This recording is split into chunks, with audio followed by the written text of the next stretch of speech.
Bueno, como les comentaba en la pasada clase, hablábamos sobre las diferentes técnicas que podemos utilizar para brindar información a nuestros usuarios y hablábamos de la forma, ¿no?, de determinar qué tipo de técnica podemos utilizar dependiendo el número de personas, dependiendo la edad de nuestras personas, cuántas sean, si se conocen, si son desconocidos, etcétera. Todo eso tiene que ver, ¿no? Entonces hablábamos de técnicas que son completamente directas e indirectas. Y nosotras como enfermeros comunitarios vamos a aplicar una técnica completamente directa. Y bueno, aquí por ejemplo en esta pancarta, en esta diapositiva, ustedes pueden ver que dice técnicas de acción directa. Puede ser una entrevista, puede ser una charla con la persona, con el usuario o una narración. Técnicas de trabajo en grupo. Esto ya es por ejemplo algo que nosotros podemos implementar en alguna de las técnicas o de los grupos que nosotros querramos, pues en dado caso, unir en algún momento dado. Puede ser una lluvia de ideas, de una discusión, un juego de roles, un juego en general, Pili 6.6, estudio de casos, clarificación, talleres, seminarios, dramatización y escucha proyectiva. Y algunos recursos que son didácticos pueden ser recursos impresos o recursos individuales y medios audiovisuales. Estos recursos impresos pueden ser volantes, pueden ser folletos, trípticos, no sé, lo que a ustedes se les ocurra en algún momento dado que nos puede servir para poder esparcir la información, ¿no?, al grupo en el dado caso que nosotros estemos manejando. Por ejemplo, una charla. Dice: la charla es una técnica expositiva para informar, motivar y cambiar de actitud. Esto es como si nosotros estuviéramos exponiendo un tema ante, pues, nuestros usuarios, ante la comunidad, ¿no? El tema debe responder a los deseos y necesidades del grupo, tener significado, información veraz, comprensible y motivadora, un lenguaje adaptado a la mentalidad y cultura, poseer habilidades de comunicación, uso de ejemplos, sinónimos y aclaraciones, hacer pausas y realizar preguntas, o sea, en general, a todo el tipo de usuarios que nosotros tengamos o pacientes, ¿no? Utilizar un esquema claro de introducción, exposición del tema, conclusión y una discusión o síntesis al final, que es lo que habíamos apoyado y hablado anteriormente. Que al final de nuestra plática debemos de hacer una síntesis o una conclusión de todo lo que ya hablamos para poder recalcar los puntos más importantes. Apoyo de medios audiovisuales. Podemos, por ejemplo, utilizar, no sé, láminas, dependiendo del número de personas. Podemos utilizar un proyector.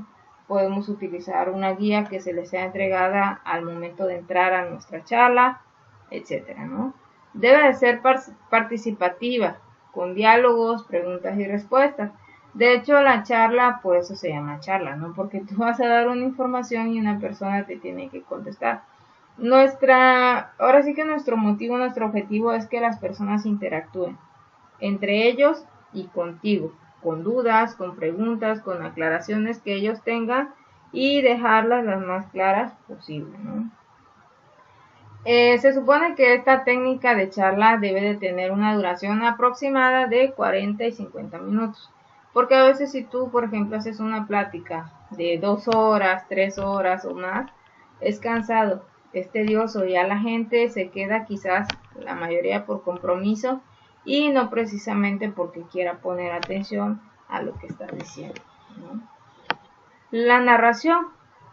Dice que es un relato breve con argumento sencillo, de expresión oral, expresión corporal, creatividad e imaginación, imitación de patrones de conducta. Pueden ser cuentos, pictogramas, teatros o títeres, o en dado caso, puras viñetas, ¿no? Utilización de viñetas. Dice: usar un tono de voz suave, un clima misterioso, mirar los ojos al público y asimilar el relato. Esta narración pues puede servir, por ejemplo, para crear conciencia en alguna de las situaciones que nos interese a nosotros, pues podemos utilizarla. Método del caso.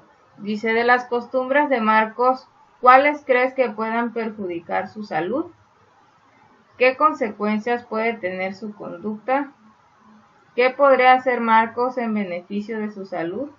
Dice, describe alguna situación en la que hayas visto que con determinadas acciones se daña la salud de la propia persona.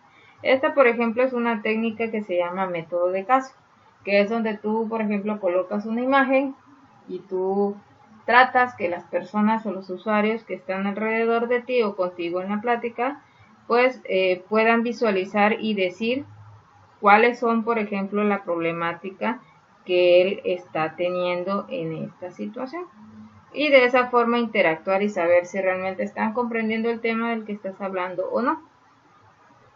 Obviamente es bueno utilizarlo cuando pues es un tema que lo amerite, ¿no? Porque si es otro, ni al caso. Por ejemplo, este lo podemos utilizar sobre, no sé, hablarles de vialidad, de cómo deben de cruzar las calles correctamente, etcétera, ¿no? Entonces este se llama método de caso. El juego de roles es, por ejemplo, cuando tú les pones una situación, utilizas personajes y le das un papel a uno de ellos y ellos tienen que desarrollar ese papel y decir qué están sintiendo, ¿no? O sea, qué haría él en ese caso, por qué hizo eso, por qué no hizo eso, etc. Y eso también nos ayuda a darnos una idea de lo que las personas están pensando sobre ciertos temas. Por ejemplo, en el tema de lactancia materna, puedes utilizar pues un prototipo de bebé, un muñequito, un nenuco, y utilizarlo en dado caso pues para poder dar tu plática y utilizar algunas de las señoras o de las mamás que están ahí presentes para que utilicen al muñeco como pues una posición de amamantamiento, ¿no? Entonces ahí ves si realmente comprenden o no comprenden la situación. Técnicas de trabajo en grupo. Pues estos, como lo menciona aquí, tiene inconvenientes y tiene también algunas ventajas. Por ejemplo, las ventajas es que a veces es muy divertido, o sea, ayudan a romper el hielo, ayudan a que la gente que está ahí se divierta, que sean competitivos, esa va a ser la motivación, ¿no? O sea, ganar. Reforzar el trabajo en equipo y oportunidades para repetir la información que tú ya diste en tu plática. ¿Cuáles serían los inconvenientes? Que, por ejemplo, hay muchas personas que se toman en serio eso de ganar y hacen todo y se van con todo con tal de ganar y pues eso puede crear un conflicto. Incluso hay algunas personas que pueden romper las reglas del juego con tal de ganar. O sea, hay muchas personas que se obsesionan con ganar, ganar, ganar y pues eso puede ocasionar conflictos, problemas, peleas, discusiones, etc. ¿Qué recursos impresos? Y esto es importante que nosotros podamos utilizar. Podemos, para empezar, emplear un lenguaje escrito o imágenes impresas o ambas. Estos recursos impresos son muy buenos porque realmente hay algunos recursos que son pequeños y nos podemos dar el lujo, por decirlo así, de dárselo a las personas, a los usuarios y que ellos lo lleven a casa. Estando en casa, ellos van a compartir la información o no faltará la persona que vea un folleto, que vea una papeleta y la lea. Y pues va a tener también la facilidad de tener esa información también en sus manos, ¿no? Noticias de actualidad científica. Material impreso, pueden ser anuncios publicitarios, pueden ser artículos de prensa, algunas letras de canciones, cuentos, imágenes, cómics, poemas, juegos de palabras, crucigramas, sopa de letras, o utilizar un periódico mural, pósters o carteles, folletos, trípticos, dípticos, papeletas, de todo. O sea, nosotros para poder hacer que llegue la información a nuestros usuarios podemos hacer uso de cualquier material impreso. Esto pues es como un ejemplo, ¿no?, de un periódico mural. Los carteles, para empezar, pues tienen que cumplir ciertos requisitos, ¿no? Tener, para empezar, clara una sola idea, debe de ser concisa, no puede tener mucho texto, deben colocarse en lugares que sean completamente visibles y estratégicos para que pues la gente al momento de pasar por ciertos lugares pues pueda verlos, pueda observarlos, ¿no? Que tenga un diseño interesante, que llame la atención, que no opaque la imagen, la información, o que la imagen llame la atención de las personas, ¿no? Que la letra no sea tan pequeña, el texto sea breve, claro, y también pueden ser eficaces si tú los puedes compartir por lo que es también la TV o lo que es la radio, la televisión, pues mucho que mejor, ¿no? A veces vemos carteles que promocionan en televisión, en radio, y los vemos pegados también en múltiples lados, ¿no? Eso también es de mucha ayuda. Los folletos, estos tienen un tema específico, permanece en el tiempo, porque pues muchas personas suelen guardar este tipo de materiales impresos, ¿no? Es un complemento para otros métodos. Por ejemplo, tú das una charla audiovisual con diapositivas y puedes regalar un folleto al final. Entonces es como un complemento, ¿no? Si tú lo quieres utilizar como eso, se puede. Pues no es muy caro, su distribución no es costosa, pues a veces es dependiendo, o sea, si las haces en color o a color, pues obviamente sí genera un gran gasto, ¿no? Y pues a veces la distribución sí es un poco más difícil, pero sin embargo, si tú la quieres distribuir en el lugar en donde estás, con las personas que estás, pues es completamente más fácil, ¿no? La eficacia depende del nivel de distribución de la población. Debe constar de una instrucción, desarrollo del tema y conclusión, recomendaciones, dirección, número de teléfono, email o el sitio web que tú estás utilizando para sacar la información. ¿Para qué? Para que ellos corroboren si realmente la información que tú estás brindando es completamente pues verdadera, fidedigna, y ellos también, si están interesados, pues buscar más información.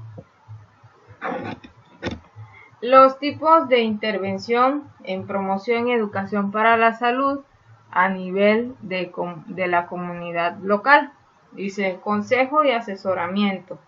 Es una intervención breve realizada, habitualmente aprovechando una oportunidad en la atención individual. Es algo que nosotros podemos hacer cuando hablamos con una persona. Podemos en algún momento dado, pues, darle un consejo o un asesoramiento a una persona, ¿sí? Obviamente si lo está pidiendo y lo está requiriendo. Educación para la salud individual. Es una serie organizada de consultas educativas programadas que se pactan entre el profesional y el usuario. Educación para la salud grupal y o colectiva. Intervenciones programadas dirigidas a un grupo homogéneo de pacientes y o usuarios con la final de mejorar su competencia para abordar determinado problema o aspecto de salud. Información y comunicación. Incluye la elaboración y utilización de distintos instrumentos de información, que son los que estamos utilizando y hablando anteriormente. Y obviamente también podemos hacer válido la utilización o participación de medios de comunicación, especialmente de carácter local, para que la información pues no se pierda, ¿no? O sea, dar la información en ciertos lugares específicos y que pues sean fidedignos, ¿no? Acción y dinamización social. Acción y dinamización social para el desarrollo comunitario, modificación de normas sociales y el trabajo cooperativo en redes, alianzas y plataformas con asociaciones y grupos de distintos tipos. ¿Por qué? Porque pues en algún momento dado nos puede ser de gran ayuda el que nos unamos con otro tipo de asociaciones o grupos que nos puedan ayudar a brindar una información, ¿no?